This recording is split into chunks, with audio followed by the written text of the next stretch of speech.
እንኳን ለሆሳዕና በዓል በሰላም አደረሳችሁ አደረሰን።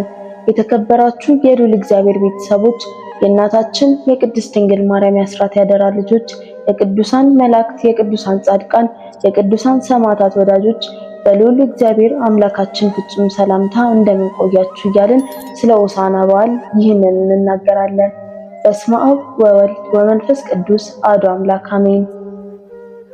አንድ አምላክ በሚሆን በአብ በወልድ በመንፈስ ቅዱስ ስም እናምናለን፣ ዛሬም ዘወትርም ለዘላለሙ አሜን።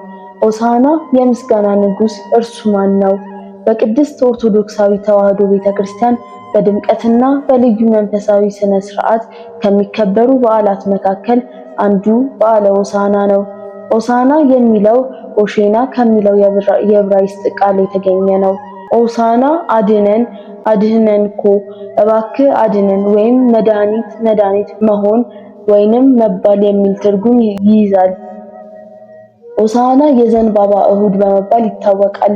በዓለ ሆሳዕና በቤተክርስቲያናችን ሊቃውንት ከዋዜማ ጀምሮ ሌሊቱን በማህሌት እየዘመሩ የሚያመሰግኑበት ነው። ወደ ቅድስትም ሲገባ ለየት ባለ መልኩ ዲያቆኑ በምዕራብ በር በማምራት አርሆ ኆኃተ መኳንንት ደጆቻችሁን ክፈቱ ሲል፣ ካህኑ ደግሞ በውስጥ ሆኖ ምኑ ውእቱ ንጉሠ ስብሐት የምስጋና ንጉሥ እርሱ ማን ነው ይላል። ይህንንም ከተቀባበሉ በኋላ ዲያቆኑ እግዚአብሔር አምላክ ኃያላን ውእቱ ዝንቱ ንጉሠ ስብሐት፣ ይህ የምስጋና ንጉሥ የኃያላን አምላክ እግዚአብሔር ነው ሲል፣ ካህኑም ይባ ንጉሠ ስብሐት ይባ አምላከ ምሕረት፣ የምስጋና ንጉሥ ይግባ የምሕረት ንጉሥ ይግባ ይልና ዲያቆናቱ ወደ ውስጥ ዘርቀው ቅዳሴ ስርዓቱ ይቀጥላል። በዕለቱም ስለ ሆሳዕና በጥልቀት የሚነገረው የቅዱስ ጎርጎርዮስ ወይም ኤጲስቆጶስ ዘኑሴስ ቅዳሴ ይቀደሳል። እጅግ ልዩ በሆነ የሆሳዕና ዑደት ከዳዊት መዝሙር ምስባክ እየተሰበከ ወንጌል እየተነበበ ከጾመ ድጓውም እየተዜመ ይከበራልና ለሕዝቡም ዘንባባ ይታደላል። ዕለተ ፍትሐትም ይከናወናል። ሆሳዕና ጌታችንና መድኃኒታችን ኢየሱስ ክርስቶስ አንቺ የጽዮን ደጅ ሆይ እጅግ ደስ ይበልሽ፣ አንቺ የኢየሩሳሌም ልጅ ሆይ እልል በይ፣ እነሆ ንጉሥሽ ጻድቅሽ አገኘሽው ነው፣ ትሑትም ሆኖ በአህያ ውርንጫም ላይ ተቀምጦ ወደ አንቺ ይመጣል ተብሎ አስቀድሞ በነቢዩ ዘካርያስ የተነገረውን ትንቢት የተፈጸመበት በአህያይቱና በውርንጫው ላይ ተቀምጦ በታላቅ ክብር ወደ ኢየሩሳሌም የገባበትና ቤተ መቅደሱን ያነጻበት ልዩ በዓል ነው። ሆሳዕና ከትንቢት በተጨማሪ ምሳሌው የተገለጠ ነው። በኦሪቱ የነበሩ ነቢያት ዘመኑ የጸብ የጦርነት ከሆነ በፈረስ ተቀምጠው እንዲሁ ጦር ነጥቀው ይታያሉ። በተቃራኒው ደግሞ ዘመኑ የሰላም የእርቅ የሆነ እንደሆነ በአህያ ተቀምጠው መነሳንስ ጭራ ይዘው ይታያሉ። የሰላም ንጉሥ የሆነው ጌታችንና አምላካችን መድኃኒታችን ኢየሱስ ክርስቶስ የተነገረው ትንቢት ተፈጽሞ የተቆጠረው ሱባኤ ያልቆ የተመሰለው ምሳሌ እውን የሚሆንበት ዘመን ደረሰ። ሰላም፣ እርቅ፣ ድህነት ሊፈጸምላችሁ ነው ሲል በአህያና በውርንጫይቱ ተቀምጦ በብዙ አጀባ ታጅቦ በሆታ በእልልታ ወደ ኢየሩሳሌም ገባ። መድኃኒታችን ኢየሱስ ክርስቶስ እንዲቀመጥባቸው የቀረቡ አህዮች በአንድ ሰው ግቢ ውስጥ ታስረው ነበረ። ጌታችን ከደቀ መዛሙርቱ ሁለቱን ከደብረ ዘይት አጠገብ ወደምትገኘው ወደ ቤተፋጌ ላከ።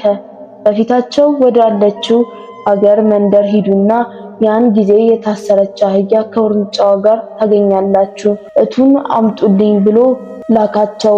እንደ ሊቃውንተ ቤተክርስቲያን ትርጓሜ እነዚህ አህዮች ተሰርቀው የታሰሩ ነበሩ። እነዚህ አህዮች ባለቤታቸው ባልሆኑ ሰዎች ተሰርቀው እንደታሰሩ ሁሉ የሰው ልጆችም በምክረ ከይሲ ተታለው እግዚአብሔር ላይ ያላቸውን እምነት አጉድለው ሕጉንም አፍርሰው ከተከተሉት ዕፀ በለስ በመብላት ለ5500 ዘመን በአጋንንት ቁራኝነት ታስረው ይኖሩ ነበር። በጌታችንና በመድኃኒታችን በኢየሱስ ክርስቶስ ቤዛነት አምነን በሐዋርያት ስልጣን ከማይሰራ ኃጢአት የምንፈታበት ዘመን መድረሱን ሊነግረን ሐዋርያቱን ወደ አህዮቹ ላካቸው። ሐዋርያቱ ወንጌለ መንግሥት አስተምረው አሳምነው በተሰጣቸው ስልጣን በኃጢአት ማሰሪያ የተያዘውን ዓለም እየፈቱ ወደ ክርስቶስ የሚቀርቡ እውነተኞች መልእክተኞች ናቸው። አህዮቹ ፈተው ሊያቀርቡለት ሲሞክሩ አንዳች የሚቃወማቸው ቢኖር እንደዚሁ ምን ታደርጋላችሁ የሚላችሁ ቢኖር ጌታቸው ይሻቸዋል በሉ ያን ጊዜም ይሰዱላቸዋል ብሎ ነግሯቸው ነበርና እንደ ቃሉም አደረጉ። አህያይቱን ከውርንጫው ካመጡለት በኋላ ልብሳቸውንም እያወለቁ በላያቸው ጫኑ። በምትሄድበትም መንገድ ልብሳቸውን አነጠፉ። የቀሩትንም የዛፍ ጫፍ እየቆረጡ በመንገድ ላይ ያነጥፉ ነበረ። የዘንባባ ዝንጣፊ ይዘው ከፊት እየቀደሙ ከኋላ እየተከተሉ ሆሳዕና ለዳዊት ልጅ በእግዚአብሔር ስም የሚመጣ ብሩክ ነው፣ ሆሳዕና በአርያም እያሉ እየጮሁ ያመሰግኑት ነበር። በእንዲህ አይነት ክብር በብዙ ሕዝብ ታጅቦ ከኢየሩሳሌም እስከ ቤተ መቅደሱ ካለው 16 ምዕራፍ 14ቱን ምዕራፍ በእግሩ 2ቱን በአህያይቱ ተቀምጦ ሄዷል። በውርንጫይቱ ተቀምጦ ደግሞ ቤተ መቅደሱን 3 ጊዜ ዞሯል። በእንዲህ አይነት ክብር መመስገኑ ሊቃነ ካህናቱ አላስደሰታቸውም ነበር። ከፍ ብለው የሚያመሰግኑት ሕፃናት ጭምር ከማመስገን እንዲከለክላቸው እንዲሁ ይጠይቁ ነበረ። እርሱ ግን እንዲህ ብሎ መለሰላቸው፣ እነዚህ ሕፃናት ዝም ቢሉ እነዚህ ድንጋዮች ያመሰግናሉ። በመጨረሻም እንዲሁ ወደ ቤተ መቅደስ ገብቶ በዚያ የማይገባ ሥራ እየሰሩ የነበሩትን አውጥቶ ታምራትን አደረገ። ይህን ከላይ የተቀመጠውን ታሪክ በማስተዋል ስንመረምር እጅግ ጥልቅና ረቂቅ የሆነ ምስጢር እናገኛለን። አህያና ውርንጫዋ በዚህ ዓለም አህያ ለሸክም የሚያገለግል የቀና ነገር ግን ትሁት የሆነ እንስሳ ነው። ከዚህ በተጨማሪ አህያ እንደ በቅሎ ሰጋር፣ እንደ ፈረስ ፈጣን አይደለም። በአህያ የተቀመጠ ሰው አሳዶ አይዝም፣ ጋልቦ ሮጦም አያመልጥም። ተሸክሞ እንኳን በዱላ እየተደበደበ አህያ ጌታውን በቅናት ያገለግላል። ጌታችን በዚች ትሁት ከሆነች አህያ መቀመጡ በትሁታን ለማደሩ ምሳሌ ነው። ራሳቸውን ዝቅ እያደረጉ እርሱ በረድኤት ያድርባቸዋል። በዘባነ ኪሩብ አድሮ የሚኖር ጌታ የአህያ ጀርባ ላይ ተቀመጠ። እርሱን በሃይማኖት ለሚሹ በሕግ በአምልኮ ለሚከተሉት የቅርብ አምላክ ነው። በጽኑ መከራ በሰቆቃና በስቃይ ውስጥ ሳይቀር በሃይማኖት ጸንተው ተስፋ የሚያደርጉ ተስፋቸውን እውን ያደርግላቸዋል። ጌታችን የተቀመጠባቸው አህዮች አንደኛይቱ ጭነት የለመደች፣ ሁለተኛይቱ ደግሞ ገና ያልለመደች ናት። እርሱ ግን በሁለቱም ተቀመጠባቸው። ጭነት የለመደችው ሕገ ኦሪትን መጠበቅ የለመዱ የእስራኤላውያን ዘሥጋ፣ ውርንጫይቱ ደግሞ የአሕዛብ ምሳሌ ናቸው። እነርሱ ገና ሕግ መጠበቅና አልለመዱም ነበር እና ጌታችን ወዶ ፈቅዶ ባደረገው ቤዛነት ሕዝብም አሕዛብም በእርሷም ነው ማደሪያዎቹ ሆነዋልና። ሁለተኛው ልብሱ ነው። ደቀ መዛሙርቱ አህያይቱን ከነውርንጫው ከታሰረችበት ቦታ ፈተው እንዳመጡለት በዚያ የነበሩ ሰዎች ልብሳቸውን በአህያይቱና በውርንጫይቱ ጀርባ ጎዝጉዘው አህያይቱ ተራምዳ በምትሄድበት መንገድ ሁሉ ልብሳቸውን አነጠፉ። ይህም ምሳሌ ነው። ልብስ የውስጥን ገመና ከታች ሸፋኝ ነውና አንተ ገመናችን ከታች ነህ ሲሉ ልብሳቸውን ጎዘጎዙለት። በሌላም በኩል ልብስ ክብር ነው፣ ያስከብራል። ያንን የሚያስከብረውን ልብስ አነጠፉለት። ክብራቸው አንተ ነህ ሲሉ ክብራቸውን ዝቅ አደረጉለት። የተናቀች የነበረችው አህያ ጌታችን ስለተቀመጠባት ክብር አገኘች። የሰዎች ልብስ እየተነጠፈላት በክብር ሄደች። እግዚአብሔር በረድኤት ሲያድርብን ይንቁን ያንገላቱን የነበሩት ሁሉ ያከብሩናል። ቅዱሳን በዚህ ዓለም ሲኖሩ ብዙ መከራ ተፈራርቆባቸዋል። ዓለም ትቢያና ጉድፍ አድርጓቸዋል። ይሁን እንጂ በሃይማኖታቸው ጽናት እንዲሁ በምግባራቸው ቅናት እግዚአብሔር አድሮባቸው ሁሉ ያከብራቸዋል። አስጨናቂዎቻቸው ሳይቀሩ ይገዙላቸዋል። ሶስተኛው የዘንባባ ዝንጣፊ ነው። ጌታችን የሚያልፍባቸው የኢየሩሳሌም ጎዳናዎች ያጀቡት ሰዎች የዘንባባ ዝንጣፊ፣ የዛፍ ጫፍ እየቆረጡ በመያዝ ያመሰግኑ ነበር። ይህም የደስታ የድል አድራጊነት ምሳሌ ነው።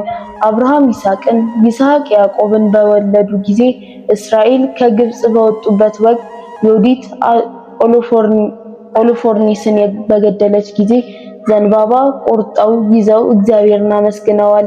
ክርስቶስ በታላቅ ግርማ ወደ ኢየሩሳሌም እየገባ ስለነበረ ደስታቸውን አጾቀ በቀልት ይዘው ዘመሩ።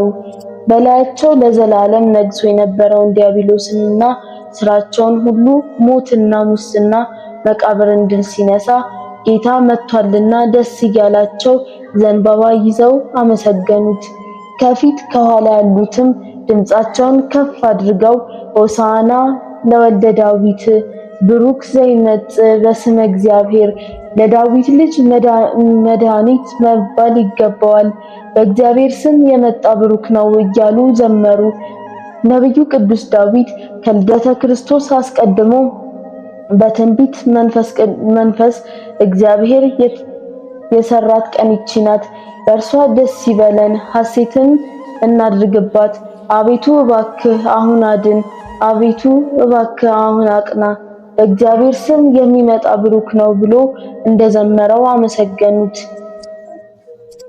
አራተኛው ጌታችን በቤተ መቅደስ ውስጥ መሆኑ ነው። በብዙ ምስጋናና እልልታ ይልቁንም በሽንገላ ከሌለበት ከሕፃናት አፍ የሚፈልቀው ምስጋና እየቀረበለት በልዩ ግርማ ጌታችን በኢየሩሳሌም አደባባይ አቋርጦ ወደ ቤተ መቅደስ ገባ። በቤተ መቅደሱ የጠበቀው ነገር ግን እርሱ ለቤቱ የፈቀደው ቅድስናና ክብር አልነበረም።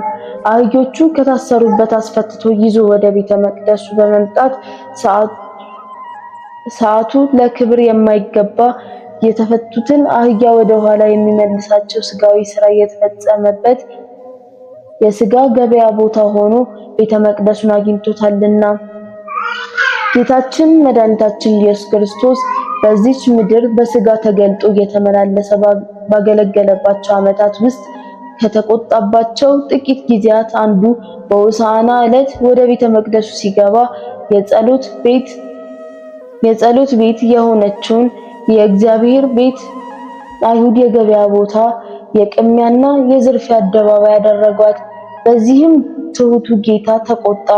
በዚያ ይሸጡ ይለውጡ የነበሩትን አስወጣቸው፣ ወንበራቸውን ገለበጠው፣ ቤቱን ቀደሰ ማህደሩ ልዑል እንዲል እንዲሁም አነጻው፣ ለየው፣ አከበረው፣ ወደ ቀድሞ ክብር መለሰው። ይህን ቤት ነገረ ምጽአቱ ለደቀ መዛሙርቱ ባስተማረበት ወቅት ትቶ ሄዶ ነበረ። ጌታችን ኢየሱስ ክርስቶስ ከቤተ መቅደስ ወጥቶ ሄደ። የሆሳዕና ዕለት ግን ለአዲስ ኪዳን አገልግሎት እንዲሆን ነጋዴዎቹን፣ አጭበርባሪዎቹን አውጥቶ አጽድቶት ሰጠ። በዚያ በተቀደሰው በቤተ መቅደስ ዕውራኖችን እና አንካሶችን ወደ እርሱ አመጡ አዳናቸውም ተብሎ እንደተጻፈ፣ ዛሬስ ጌታችን በአጥቢያችን ወዳለው ቤተ መቅደስ ሲመጣ ወይንም ቤተ መቅደስ ወደ ተባለው ሰውነታችን ቢመጣ ይህን ቤተ መቅደሱን በተገቢው ክብር ያገኘው ይሆን? የገበያ ስፍራ ያልሆነ ከንብረት እስከ ሰው ያልተሸጠ ቤተ መቅደስ ይኖር ይሆን? የጸሎት ቤት የነበረው ቤቱ እንደዚያን ዘመን ዛሬም ከጸሎት ቤት ይልቅ የነገር፣ የክርክር፣ የፖለቲካ፣ የክስ፣ የወንጀል ሁሉ መፈጸሚያ አልሆንምን? ሙስና የነገሰችባቸው አገልጋዮች በሚፈጽሙት የክርስቲያናዊ በደል ምዕመናን ከመቅደሱ ተገኝተው ጸሎት ማድረግ ተስኗቸው እየተሰቃዩ እያዘኑና እያለቀሱ የሚገኙባቸውን ቤተ መቅደሶች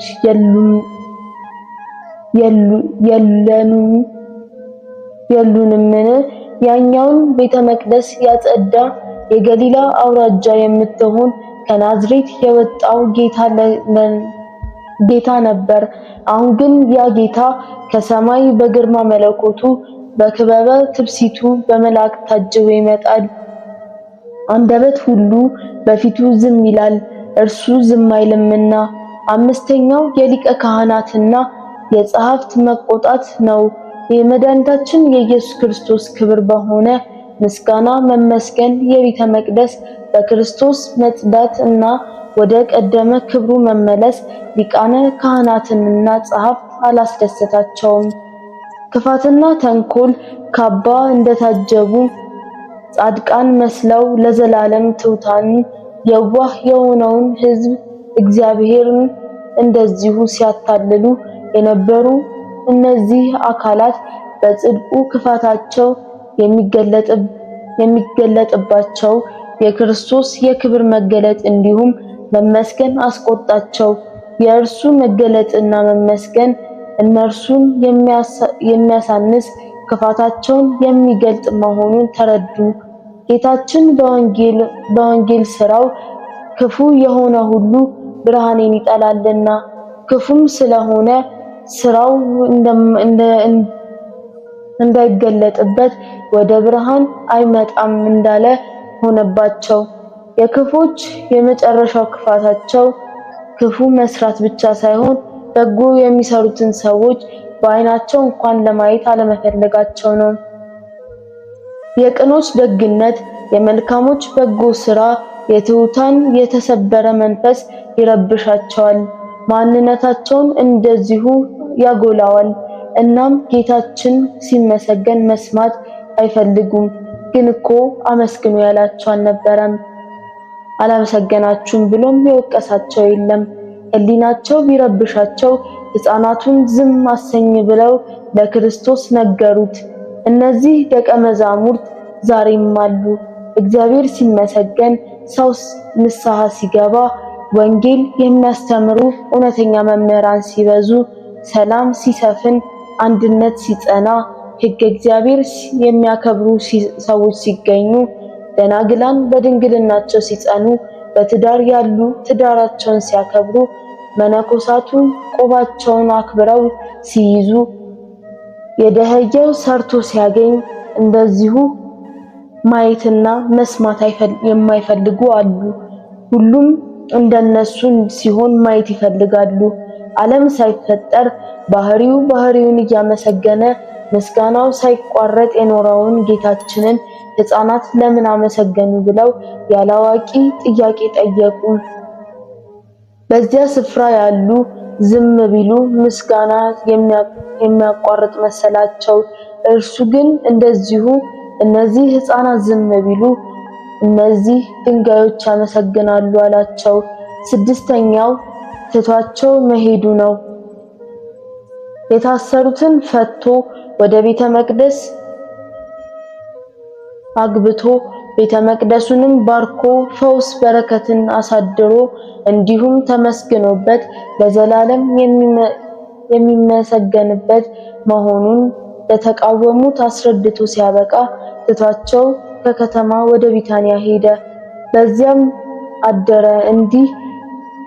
እንዲህ ሊቃነ ካህናቱንና ጸሐፍቱን ትቷቸው ሄደ። ክህነታቸውን አለፈች ያላቸውን ክብር፣ ሀብት፣ ከሁሉ በላይ ደግሞ ቅንና ትሑት ልቦና ለነበራቸው ለሐዋርያት ተሰጠች።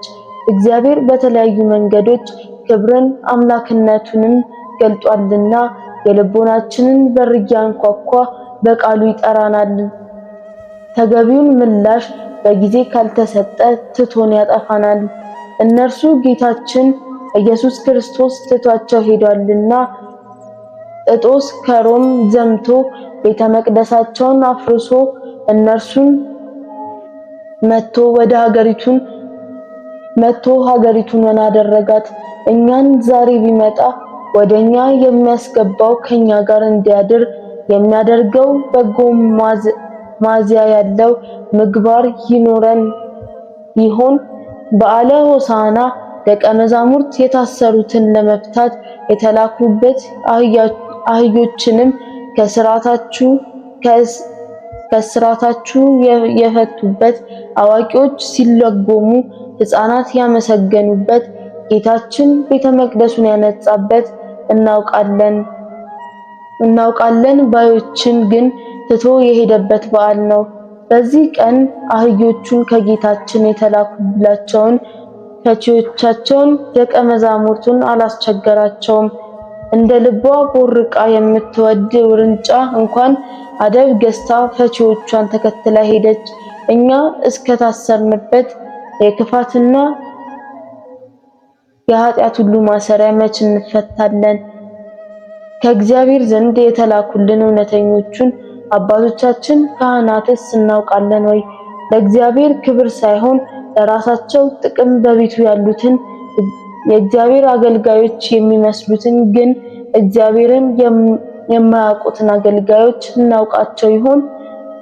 እንግዲህ እንደዚያን ዕለት ሰዎች ልብሳችንን ሳይሆን ልባችንን የዛፍ ቅርንጫፍ ሳይሆን ራሳችንን በጌታችንና የእርሱን እውነተኛ አገልጋዮች በሆኑ በቅዱሳን ፊት ዝቅ አድርገን ለዚህም እግዚአብሔር ቸርነቱ የእመቤታችን የቅድስት ድንግል ማርያም አማላጅነቷ እንዲሁ የቅዱሳን ተራዳይነት ሁሉ አይለየን።